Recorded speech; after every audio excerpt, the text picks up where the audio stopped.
الحمد للہ ثم الحمد للہ حق حمدہ نحمده ونستعینه ونستغفره ونؤمن به ونتوکل علیہ ونعوذ باللہ من شرور انفسنا ومن سیئات اعمالنا من يهده الله فلا مضل له ومن يضلله فلا هادي له ونشهد ان لا اله الا الله وحده لا شريك له ونشهد ان سيدنا ونبينا وحبيبنا وطبيبنا وقلوبنا وشفاء صدورنا محمدا عبده ورسوله اما بعد فاعوذ بالله من الشيطان الرجيم بسم الله الرحمن الرحيم الا ان اولياء الله لا خوف عليهم ولا هم يحزنون صدق الله العظيم وبلغنا على رسوله النبي النبي الكريم ونحن على ذلك لمن الشاهدين والشاكرين والحمد لله رب العالمين. آئے سب سے پہلے وہ ساخائے نامدار مدینے کے تاجدار دونوں عالم کے مالک و مختار جناب احمد مجتبی محمد مصطفیٰ صلی اللہ تعالی علیہ وآلہ وسلم کی بارگاہ بے کس پناہ میں درود پاک کا ہدیہ پیش کریں. پڑھی اللہم صلی علی سیدنا مولانا محمد وعلی آل سیدنا مولانا محمد وبارک وسلم. پھر سے ایک مرتبہ نبی اور آل نبی کی بارگاہ میں درود پاک کا ہدیہ پیش کریں. پڑھی اللہم صلی علی سیدنا مولانا محمد وعلی آل سیدنا مولانا محمد وبارک وسلم صلی اللہ علیہ یا محمد نور من نور اللہ. پھر سے ایک مرتبہ اہل بیت و اطہار پنجتن پاک کی بارگاہ میں درود پاک کا ہدیہ پیش کریں. پڑھی اللہم صلی علی سیدنا مولانا محمد وعلی آل سیدنا مولانا محمد وبارک وسلم صلی اللہ علیہ یا محمد نور من نور اللہ. الحمدللہ آج کی رات چھٹی کی رات ہے اور آج سے ایک مہینہ پہلے حضور خواجہ خواجگان خواجہ ہندوستان حضور سرکار غریب نواز کی چھٹی مبارک تھی اور رجب کا مہینہ تھا اور یہ شعبان کے مہینے کی چھٹی شریف ہے.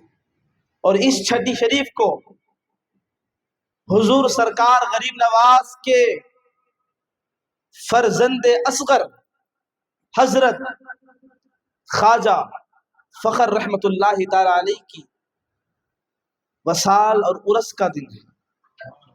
تو پچھلی چھٹی حضور خواجہ خواجگان کے نام کی چھٹی تھی اور اس مہینے کی چھٹی آپ کے فرزند کے نام کی چھٹی ہے اور سلوار شریف میں آپ کا عرس منایا جاتا ہے. اور میں نے جس آیت مبارکہ کی تلاوت کا شرف حاصل کیا، رب کائنات قرآن میں کہتا ہے الا ان اولیاء اللہ لا خوف علیہم ولا هم يحزنون، کہ بے شک اللہ کے ولیوں کو نہ کسی چیز کا ڈر ہے اور نہ کسی چیز کا خوف ہے. وہ بے ڈر ہوتے ہیں، بے خوف ہوتے ہیں. اس لیے بے خوف ہوتے ہیں کیوں؟ کیونکہ ان کے دل میں صرف خدا کا خوف ہوتا ہے، دنیا کا خوف نہیں ہوتا، امت کا خوف نہیں ہوتا، لوگوں کا خوف نہیں ہوتا، چرندے پرندوں کا، جمادات و نباتات کا خوف نہیں رہتا. اللہ والوں کے دل میں صرف اور صرف اللہ کا خوف ہوتا ہے. اور جس کے دل میں اللہ کا خوف ہوتا ہے اس کے دل میں کسی کا خوف نہیں ہو سکتا. اس لیے کیونکہ اللہ تبارک و تعالیٰ نے جو وعدہ فرمایا کہ فَاذْكُرُونِي أَذْكُرُكُمْ وَاشْكُرُوا لِي وَلَا تَكْفُرُونِ، تم میرا ذکر کرو میں تمہارا ذکر کروں گا اور تم میرا شکر بجا لاؤ. تو ذکر کیسا کرنا ہے؟ ذکر کا مطلب یہ نہیں کہ بس کچھ لمحہ ہم نے یاد کر لیا پھر ہم نے چھوڑ دیا، ہم نے دکھاوے کے لیے ذکر کیا پھر ہم نے چھوڑ دیا۔ ارے ذکر کرو تو ایسا کرو جیسے بغداد کے پیر نے کیا تھا، ذکر کرو تو ایسا کرو جیسے اجمیر کے خواجہ نے کیا تھا، ذکر کرو تو ایسا کرو دہلی کے قطب نے کیا تھا، ذکر کرو تو ایسا کرو جیسے محبوب الہی نے کیا تھا، ذکر کرو تو ایسا کرو خواجہ بندہ نواز کے پیر و مرشد خواجہ نصیر الدین چراغ نے کیا تھا، ذکر کرو تو ایسا کرو جیسے بندہ نواز نے کیا تھا، اور ذکر کرو تو ایسے کرو جیسے آپ کے اور میرے پیر پیر حاجہ حبیب اللہ نے کیا تھا۔ تو یاد رکھیں کہ اللہ نے اپنا وعدہ پورا کیا، کہ اللہ نے کیا فرمایا کہ فَذْكُرُونِي أَذْكُرُكُمْ، تم میرا ذکر کرو، فَذْكُرُونِي تم میرا ذکر کرو، تم میرا ذکر کرو۔ پھر اللہ کیا وعدہ فرماتا ہے؟ اذکرکم، میں تمہارا ذکر کروں گا۔ تو غریب نواز نے اللہ کا ایسے ذکر کیا، ایسے ذکر کیا، ایسے ذکر کیا کہ اللہ نے اپنے وعدے کے مطابق تا قیامت تک لوگوں اور انسانیت کے دل میں، ان کے عاشقوں کے دل میں غریب نواز کے ذکر کو بجا لے کے آ رہا۔ ہر دم دیکھو خواجہ خواجہ ہو رہا ہے، جس کو دیکھو خواجہ خواجہ کہہ رہے ہیں، غریب نواز کو یاد کر رہے ہیں، یہ اللہ نے ان کا ذکر تو بلند کر رہا ہے۔ تو یاد رہے کہ جو چھٹی جو مبارک راتیں ہوتی ہیں اللہ والوں کی، ان راتوں میں اللہ کی خاص رحمت نزول ہوتی ہے، اور وسیلہ ان کا لگاؤ جو اللہ کے محبوب ہوتے ہیں۔ حضور خواجہ خواجگان کا وسیلہ لگاؤ، حضور سرکار غریب نواز کا وسیلہ لگاؤ۔ آؤ میں آپ کو طریقت کی بات بتاتا چلوں، اور خانقاہ غریب نواز اور سرکار غریب نواز کی زندگی، کبھی شریعت کے خلاف آپ نے کام نہیں کیا، کبھی آپ نے شریعت کے خلاف آپ نے کام نہیں کیا، اور آپ نے اپنے سلسلے والوں کو، اپنے خلفاء کو طریقت کا ایسا پیغام آپ نے سکھایا، طریقت کا ایسا پیالہ آپ نے پلایا، اور آپ نے کہا کہ طریقت کی منزل پر بندہ مومن اس وقت ہی پہنچ سکتا ہے جب وہ شریعت کا پابند ہوتا ہے، بغیر شریعت کے کسی کو طریقت نہیں مل سکتی، بغیر شریعت کے طریقت نہیں مل سکتی۔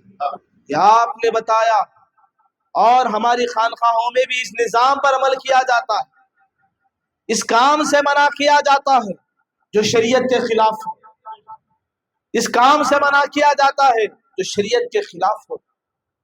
اور ہمارے پیر و مرشد پیر خواجہ حبیب اللہ شاہ چشتی سرکار نے بھی اپنے مریدوں کو، اپنے خلفاء کو، اپنے شہزادوں کو اور اپنے چاہنے والوں کو یہی تعلیم فرمائی کہ اے دنیا والوں، یہ نیمبو، یہ گنڈوں میں، اس میں انڈوں میں کچھ رکھا نہیں ہے، یہ لوگوں کا ایمان خراب ہونے کی علامت ہے۔ یاد رکھو، اگر تم کو تعویذ اگر چاہیے، اگر تم تعویذ کی خواہش رکھتے ہو، تو سب سے بڑی تعویذ کا نام نماز ہے، اسے ادا کر لو، مراد پوری ہو جائے۔ اور ہماری خانقاہ میں انسان کو فیض اسی وقت ملتا ہے جب وہ نماز کا پابند ہوتا ہے۔ بغیر نماز کے غوث پاک کو غوثیت نہیں ملی، بغیر عبادت کے غریب نواز کو اجمیر کی مقام حاصل نہیں ہوا، بغیر عبادت کے آپ کے سلسلے والوں کو اللہ وہ مقام عطا نہیں کیا۔ تو آج ایسے دین میں مداخلت کرنے والے لوگ پیدا ہو چکے ہیں کہ جو بغیر شریعت کے، بغیر عبادت کے، بغیر اللہ کی بارگاہ میں سر جھکائے لوگوں کے ایمان کو ٹٹولنے لگے۔ یہ گمراہی ہے، یہ گمراہی ہے۔ تو کل بھی ہم نے یہ کام کیا اور آج بھی ہم یہ کام کر رہے ہیں، انشاءاللہ جب تک جان باقی رہے گی ہم یہ کام کرتے رہیں گے کہ لوگوں کو حقیقت بتانے کا ہم کام کرتے رہیں گے، اور وہ فیضان، وہ طریقہ ہم لوگوں تک پہنچائیں گے، اور اس فیضان کو ہم لوگوں تک پہنچائیں گے، اس تعلیم کو ہم لوگوں تک پہنچائیں گے جس تعلیم کو غریب نواز نے شروع کیا تھا، جس تعلیم کو آپ کے جانشین خواجہ قطب نے شروع کیا تھا، اور لوگوں تک وہی حقیقت پہنچائیں گے کہ بندہ رب کے قریب ہونے کی کیا علامتیں ہیں، یہ سلسلے سے ہمیں معلوم ہوتی ہے، یہ خانقاہوں سے ہمیں معلوم ہوتی ہے۔ دوستو یاد رکھیں کہ جب خانقاہوں میں آپ جاؤ، کسی بھی بارگاہ پہ آپ جاؤ، تو پہلے یہ دیکھو اپنے اندر جھانک کے کہ کیا میں اس کام کے قابل ہوں کہ اس بارگاہ میں حاضری دے رہا ہوں، کیونکہ آپ جس کے دربار میں حاضری دے رہے ہو وہ صاحب مزار بھی بغیر عبادت کی ولی نہیں بنے، بغیر عبادت کی اللہ نے ولایت عطا نہیں فرمائی۔ آج ہم ان کی چوکھٹ پہ بیٹھ کر یہ نہیں بول سکتے کہ بغیر عبادت کے میں تجھے خدا سے ملا دوں گا۔ اگر ایسا کہنے والا اگر کوئی کہہ رہا ہو تو سمجھ جانا کہ یہ گمراہ ہو چکا ہے اور یہ گمراہی کا راستہ ہے۔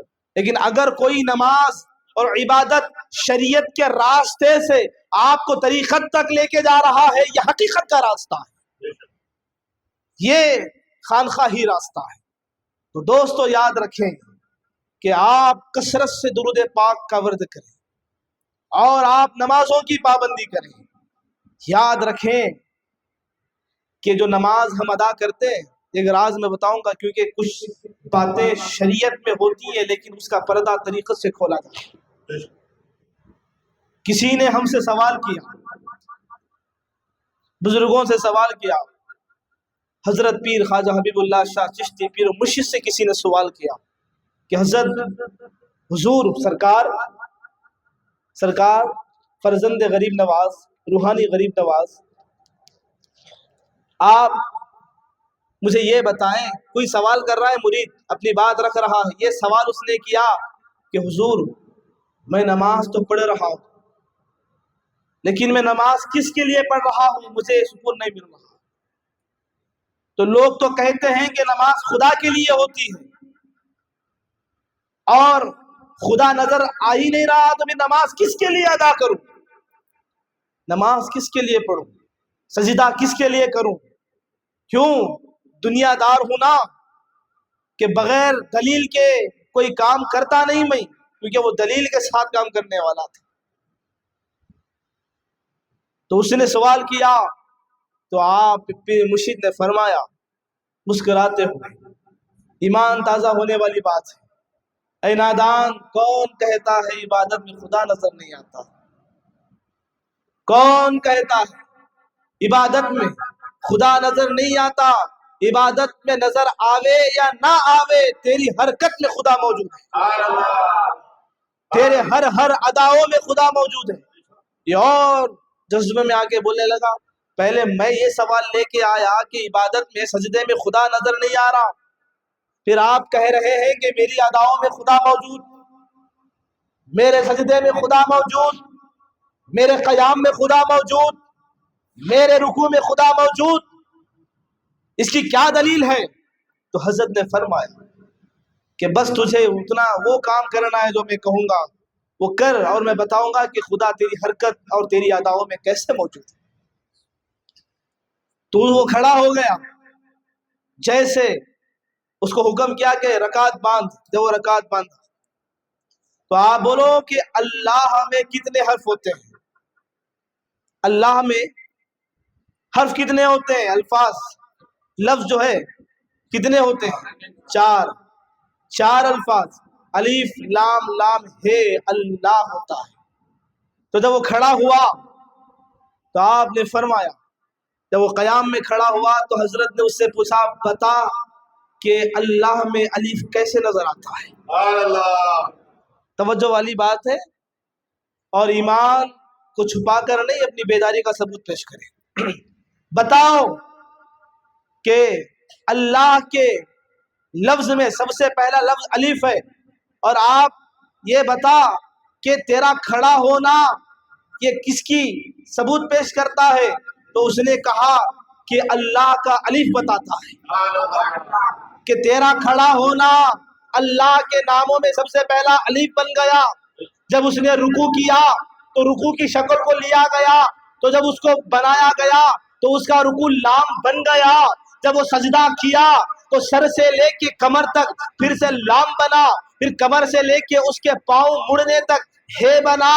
تو حضرت نے بتایا کہ اے بندے مومن، اے میرے چاہنے والے، اے خواجہ کے غلام، اے اللہ کے بندے، اے نبی کی امت میں رہنے والے، سن کہ تیرا کھڑا ہونا الف ہو گیا، تیرا رکوع کرنا لام ہو گیا، تیرا سجدہ کرنا لام ہے ہو گیا، الف لام لام ہے اللہ ہو گیا. کہ تیرے حرکت میں، تیری نماز پڑھنے کے طریقے میں جب اللہ کی حرکت، اس کی الفاظ کی نشانی بتاتا ہے تو خدا نظر آنے کی کیا ضرورت ہے؟ تیرا عبادت کرنا ہی اللہ ہے، تیری حرکت میں خدا موجود، تیرے پڑھنے کے طریقے میں خدا موجود. بس فرق اتنا ہے کہ تجھے نظر نہیں آئی. اس کے لیے آنکھوں کو پاک رکھنا ہے، آنکھوں کو پاک رکھنا ہے، دل کو صاف رکھنا ہے. تبھی تو خدا کے جلوے دل میں اترتے ہیں، تبھی تو اس کا نور دل میں اترتا ہے. آؤ لے چلوں خواجہ خواجگان کی چوکھٹ پر اللہ نے غریب نواز کو کیسے قبول فرمایا. آپ نے ایسی زندگی میں اپنے ایسے قربانیاں پیش کی، آپ نے ایسے جد و جہد کیا اللہ کو راضی کرنے کے لیے. جاتے تھے 10 دن، ایک مہینہ، 40 دن بغیر کھائے پیے اللہ اللہ کی صدائیں آپ بلند کرتے تھے، اللہ اللہ کی صدائیں آپ بلند کرتے تھے. تو جب لوگ پوچھتے تھے حضور یہ کیا صدائیں، تو غریب نواز فرماتے تھے کہ آج جو 40 دن جو بغیر کھائے پیے آپ کے سامنے بیٹھا ہوں، یہی اللہ کی جلووں کا کرم ہے جو ابھی زندہ بیٹھا ہوں. اور اس معین کو کھانا تو زمانے کو دکھانے کے لیے کھانا ہے، ورنہ رب تو پوچھ کر کہتا ہے اے معین الدین کھانا کب کھائے گا، اے معین الدین کھانا کب کھائے گا، کب تک میری یاد میں رہے گا. تو غریب نواز نے فرمایا اے اللہ اس وقت تک ذکر سے نہیں ہٹوں گا، اس وقت تک تیری یاد سے غافل نہیں رہوں گا، نہیں چھوڑوں گا تیرے ذکر کو جب تک تو مجھ سے راضی نہ ہو جائے. اے اللہ بس تو مجھ سے راضی ہو جا، تو مجھ سے راضی ہو جا، تو مجھ سے راضی ہو جا.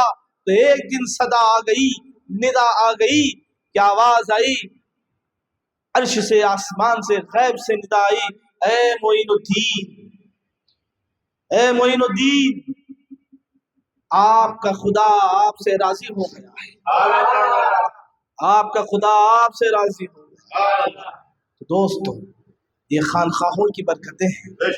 آج ہم جس خانخواہ میں بیٹھ کر ان کا تذکرہ کر رہے ہیں، یہ ان کی کرم کی بات ہے، یہ ان کی نظر کی بات ہے. آج سارا جہاں، سارا زمانہ آپ کی چوکھٹ پہ جا کر دعا مانگتے ہیں تو لوگوں کے ذہنوں میں یہ خیال ہوتا ہے کہ دعا تو رب کی بارگاہ میں مانی جاتی ہے، لیکن خواجہ کی بارگاہ میں کیا مانگتے ہو؟ غریب نواز کی بارگاہ میں مانگنے سے کیا ہوتا ہے؟ یہ تو شرک ہے، لوگوں کا دعویٰ ہے. لوگ شرک کا فتویٰ لگاتے ہیں کہ غریب نواز کی چوکھٹ پہ کھڑے ہو کر دعا مانگنے کو. میں آپ کو بتا دوں کیوں، کیونکہ غریب نواز نے خود فرمایا کہ معین الدین کی چوکھٹ پر آنے والا اس وقت تک مقبول ہے جب وہ رب کی بارگاہ میں مقبول ہو. اگر وہ رب کی بارگاہ میں مقبول نہ بھی ہو تو معین الدین کی چوکھٹ کے صدقے میں قبول ہو جائے گا. یہ معین الدین کی چوکھٹ کی برکتیں ہیں، معین الدین اجمیر کی چوکھٹ کا یہ کرم ہے کہ اللہ اس سے راضی ہو جاتا ہے، اللہ اس سے راضی ہو جاتا ہے. تو وہاں جا کر غریب نواز سے ہم نہیں مانگتے، ہم غریب نواز سے یہ نہیں کہتے سرکار آپ دے دو. جب ہم کہتے ہیں آپ دے دو تو ہم یہ وسیلہ، یہ تصور رکھ کے آپ کی بارگاہ میں مانگتے ہیں یا خواجہ خواجگان ہم اس قابل نہیں ہیں، ہم اس مقام پر نہیں ہیں، ہماری زبان اتنی پاک نہیں ہے. ہم مانگے اور رب قبول فرمائے، ہم مانگے خدا دے دے، ہم مانگے وہ عطا کر دے. لیکن اے معین الدین، رب کی بارگاہ میں تو مقبول ہے، تیری چوکھٹ مقبول، آپ کے پیر مقبول، آپ کی اولاد مقبول، آپ کے خلفاء مقبول، اور اللہ نے آپ کی بارگاہ میں وہ اثر، وہ کرم رکھا ہے کہ جو بندہ آپ کی بارگاہ سے، آپ کے وسیلے سے دعا مانگتا ہے، اللہ اس کی دعائیں قبول فرما لیتا ہے۔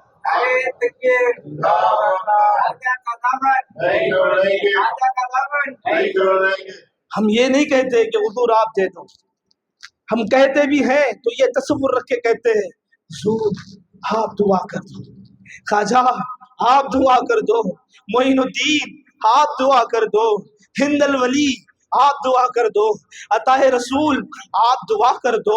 ہم یہ نہیں کہتے کہ خواجہ آپ مجھے دے دو، آپ دے دو، آپ ہی دے سکتے ہو، نہیں نہیں، ارے تاریخ اٹھا کر دیکھو، تاریخ کو کھنگال کے دیکھو، سوانح غریب نواز پڑھ کے دیکھو، واقعہ آتا ہے کہ ایک پجاری ہر دن ایک مندر کی پوجا کرتا تھا، جاتا تھا، دودھ پلاتا تھا، آتا تھا، لیکن جب گھر آیا، گھر آنے کے بعد دیکھا تو بچی جو تھی نا اس کی، وہ بچی بولی کہ بابا کل جا کے میں دودھ پلاؤں گی، جا کے کل میں دودھ پلاؤں گی۔ تو وہ پنڈت نے کہا، مہاراجا نے کہا مندر کے کہ تم نہیں پلا سکتی، صرف میں ہی جا کے پلا سکتا ہوں، تم کو نہیں معلوم۔ بچی ضد کری تو باپ نے کہا ٹھیک ہے جا کے پلاؤ۔ دوسرے دن بچی نے دودھ کا لوٹا لیا، لے کر گئی، جا کر اس بت کے سامنے اس نے لوٹے کو رکھا۔ لوٹے کو، بچی تھی نا، وہ تو یہی سمجھتی تھی نا کہ روز میرا باپ جا کر اس کو دودھ پلا کر آ رہا ہے، لیکن اس کو یہ نہیں پتا تھا کہ دودھ اوپر سے ڈال کے آ رہا ہے، پیتا تو کوئی نہیں ہے، اس کو نہیں معلوم تھا، بچی تھی نا، نادان تھی، انجان تھی، عاقل نہیں تھی۔ تو اس نے جو دودھ کا لوٹا رکھا اور کہا کہ دودھ پی لے۔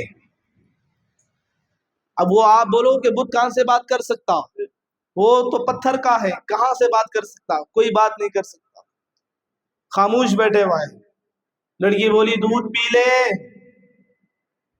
پھر سے خاموش بیٹھا، دودھ پیتا نہیں تو سر پٹک کے تیری یہیں پر مر جاؤں، تیرے سامنے پتھر پہ سر پٹک کے مر جاؤں۔ تو سر پٹکنے لگی اور کہنے لگی تو جب تک دودھ نہیں پیے گا تب تک میں سر نہیں اٹھاؤں گی۔ وہ میرے غریب نواز کا زمانہ تھا۔ کس کا زمانہ تھا؟ کس کا زمانہ تھا؟ غریب نواز کا زمانہ تھا۔ ارے وہ میرے خواجہ وہاں سے چادر ڈال کے آ رہے ہیں، ارے وہ ہند کا راجا وہاں سے آ رہا ہے۔ تب آئے تو دیکھے کہ کیا بات ہے کہ لڑکی تو سر پٹک کے اس کے ماتھے سے تو خون نکل رہا۔ گئے، غریب نواز نے پوچھے کہ بیٹا کیا بات ہے؟ تو اس نے کہا بابا یہ میرا اور اس کا مسئلہ ہے، تم بیچ میں نہیں آنا۔ تو غریب نواز تھے نا کہ کسی کے تکلیف کو دیکھا نہیں جا سکتا، کیونکہ اولاد علی تھے نا، فاطمہ کے بیٹے تھے نا، سیدہ فاطمہ زہرا کی لال اولاد میں سے تھے نا، کیونکہ وہ اہل بیت، وہ پنجتن پاک کسی کی تکلیف کو برداشت نہیں کر سکتے، تکلیف کو ایسی برداشت نہیں کر سکتے۔ اگر خود بھی بھوکے ہیں، اگر کوئی سائل آ جاوے گھر کے سامنے، گھر میں پکی روٹی ہے تو روٹی اٹھا کر دے کے چلے جائیں۔ ارے وہ فاطمہ جس کے لیے جنت سے کھانا آتا ہو، ارے وہ فاطمہ جس کی چادر کی قسمیں اٹھا کر اگر کوئی دعا مانگتے ہیں تو دعائیں قبول ہو جاتی ہوں، وہ فاطمہ کے بیٹے خواجہ خواجگان آپ کی اولاد میں سے۔ غریب نواز نے کہا کہ بیٹا یہ دودھ نہیں پیتا، یہ دودھ پینے والا نہیں ہے، تیرا وقت ضائع ہو جائے گا۔ لڑکی نے کہا بابا میں نے عہد کر لیا ہے جب تک دودھ نہیں پیے گا تو میں سر نہیں اٹھاؤں گی۔ تو غریب نواز نے جا کے اس کے کان میں کہا، بت کے دیکھیے، بت کے کانوں میں کہا، کیا کہا؟ دودھ پیتا ہے یا کان مروڑ کے جھکاؤں؟ ارے اس کی ضد کو کیوں پوری نہیں کرتا؟ ارے جھک کے دودھ پی لے۔ تو غریب نواز نے یوں ہی کہنا تھا کان میں، تو بے جان میں جان آ گئی، بے جان میں جان آ گئی۔ جان دینے والا خواجہ نہیں ہے، جان دینے والے معین الدین نہیں ہے. ارے معین الدین کی زبان جو ہے اس میں رب کی تاثیر ہے کہ معین الدین نے کہہ دیا اور اس نے کر دیا. بے جان میں جان آ گئی, جھک کے دودھ پی کر سارا دودھ ختم کر دیا.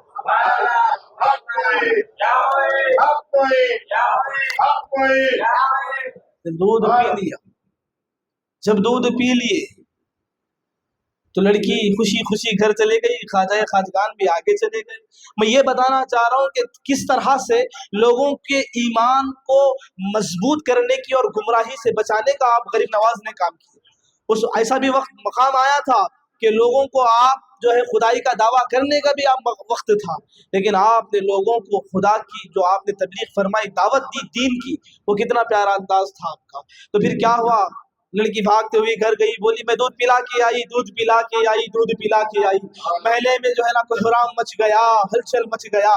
لوگ بولے کہ کیا بات ہے, یہ تو بول رہی کہ دودھ پلا کے آئی, چلو ہم بھی دیکھیں دودھ کیسے پلا کے آئی. لڑکی بولی چلو کل میرے ساتھ بتاتی ہوں اس نے کیسے دودھ پیا. تو دوسرے دن کھٹورا دودھ کا لے کر گئے, جا کر پھر سے اس نے سامنے رکھا, سارے گاؤں والے ساتھ میں آئے, دودھ سامنے رکھی. لڑکی نے کہا چل جلدی سے دودھ پی اور دودھ کا پیالہ ختم کر دے. اب وہ کیسے پی سکتا, کل تو بولنے والا معین الدین تھا نا, اس لیے اس نے دودھ پیا تھا. آج معین الدین نہیں ہے تو لڑکی بول رہی دودھ پی لے, پھر سے وہی ضد. وہ بے جان ہے, جان کہاں تھی, کچھ دیر کے لیے جھک گیا تھا کیونکہ جھکانے والا آیا تھا. ارے جس کا نانا کعبے میں کنکریوں سے جس نے کلمہ پڑھوایا تھا کنکریوں سے, ارے اس کا پوتا کیا بے جان کے پتھر میں چاند نہیں لا سکتا. یہ ان کی کرم کی بات, یہ کلمے کی بات, یہ قرآن پاک کا جلال اور اس کی روحانیت, اس کے کرم کی بات ہے. تو پھر کیا ہوا, لڑکی روئی, بولی کل پیا تھا نا, آج کیوں نہیں پی رہا. تو لڑکی نے غصے میں آ کے بولا کہ پیتا ہے یا کل والے بابا کو بلاؤں, پیتا ہے یا کل والے بابا کو بلاؤں. اتنا کہنا تھا, پھر سے جھکا, پھر سے دودھ پی کے سارا دودھ کا پیالہ اس نے ختم کر دیا. لوگوں کے چہرے بدل گئے اس طرف. لڑکی نے کہا کیا ہوا, اس نے دودھ پیا, ادھر کیوں پلٹے. بولے ہم کو دودھ پینے والے کی ضرورت نہیں ہے, ارے جس نے اس کو دودھ پلایا ہے اس کا پتہ بتا دو, اس کا پتہ بتا دو, اس سے ملوا دو, ہم کو اس کی ضرورت نہیں. پھر بھاگتے ہوئے گئے تو کیا دیکھتے ہیں, جھاڑ کے نیچے اللہ کی تسبیح پڑھ رہے ہیں, تسبیح فاطمہ اور تسبیح خدا غریب نواز پڑھ رہے ہیں. جیسے آپ پڑھ رہے ہیں تو لوگ پہنچے, لوگ بولے اب یہاں سمجھنے والی بات ہے, آپ اپنا کلمہ پڑھاؤ اور ہمیں اپنا بندہ بناؤ, آپ ہمارے خدا, آج سے آپ ہمارے دیوتا, معین الدین ہمارے دیوتا ہو دیوتا. تو غریب نواز نے کہا لا حول ولا قوت الا باللہ العلی العظیم. پھر آپ نے کہا اشہد ان لا الہ الا اللہ واشہد ان محمد عبدہ ورسولہ. صرف وحدانیت کا حق اللہ کو ہے اور اللہ ہی پر ایمان لانا ہے, اور تم جس پر ایمان لانے کی بات کر رہے ہو یہ معین الدین بھی اسی کا بندہ ہے, یہ معین الدین بھی اسی کا بندہ ہے. معین الدین کو خدا مت سمجھنا, ہاں اگر تم نے کچھ اور دیکھ لیا ہے معین الدین کے ہاتھ سے تو یہ اسی کے کرم کی نوازش ہے, ورنہ معین الدین میں ایسی کوئی بات نہیں ہے, یہ کرم کی بات ہے. دوستو ہم اجمیر جا کر خواجہ خواجگان سے نہیں مانتے حضور آپ دے دو, ہم کہتے حضور آپ اللہ کی بارگاہ میں ہمارے حق میں دعا کریں, کیونکہ آپ اللہ کے محبوب ہو, اللہ آپ کی دعائیں قبول فرماتا ہے. تو اس خانقاہوں سے نسبتیں ہم کو رکھنی ہے اور ہمیشہ دم بدم درود کے وظائف کو ہمیں پڑھنا ہے, اور جتنا ہو سکے کہ خانقاہوں میں آؤ تو سب سے اچھا طریقہ میں بتاؤں, جہاں تک ہو سکے خاموشی اختیار کر کے من سے بات کرنے کی کوشش کرو, کیونکہ خانقاہوں میں ظاہری کم باطنی جلوے زیادہ نظر آتے ہیں, اور یہ بزرگوں کا فیض ہے, یہ حقیقت ہے, یہ ان کی بارگاہوں سے ملا ہے, یہ ہم میں کوئی ایسی بات نہیں. آج ہم یہاں بیٹھے, آج ہم ان کے چھٹی کا جشن منا رہے ہیں, ان کو خبر ہے کون جشن منا رہا ہے, انہیں خبر ہے کون انہیں یاد کر رہا ہے. کیوں ہمارے دل میں ہمارے جگر میں اپنوں سے زیادہ ہم محبت ان کی رکھتے ہیں، ہم انہیں یاد کرتے ہیں۔ جب اتنا ہم انہیں یاد کرتے ہیں، اگر انہیں ہماری فکر نہ ہو تو پھر کس کی فکر ہوگی؟ یہ ان کو ہماری فکر ہے، وہ جانتے ہیں کون کس حال میں ہے، ان کی روحانیت جانتی ہے، وہ خواجہ خواجگان ہے۔ اسی لیے تو کسی نے کیا خوب کہا، پہلے خود ہے خدا غریب نواز، پہلے خود ہے خدا غریب نواز، دوسرے مصطفیٰ غریب نواز، بعد سردار انبیاء کے بے شک وہ ولی شیر خدا غریب نواز۔ آپ کی شان کیا بیاں کروں، آپ کی شان کیا بیاں کروں، تو کجا من کجا غریب نواز۔ پھر آپ عاشق نے چیخ کے کہا دربار غریب نواز میں، غریب آئے ہیں در پہ تیرے غریب نواز، کرو غریب نوازی میرے غریب نواز۔ تمہاری ذات سے بڑا میرا تعلق ہے کہ میں بڑا غریب اور تم بڑے غریب نواز۔ چراغ چشت شہ اولیاء غریب نواز، میرے حضور میرے پیشوا میرے حاجت روا غریب نواز، کرو غریب نوازی میرے غریب نواز۔ ہم دے رہے ہیں صدا پر صدا غریب نواز، ہم دے رہے ہیں صدا پر صدا غریب نواز، ہم دے رہے ہیں صدا پر صدا غریب نواز۔ کھڑے ہو جائیں، شجرہ پڑھا جا رہا ہے، پھر شجرے کے بعد میں دعا ہوگی۔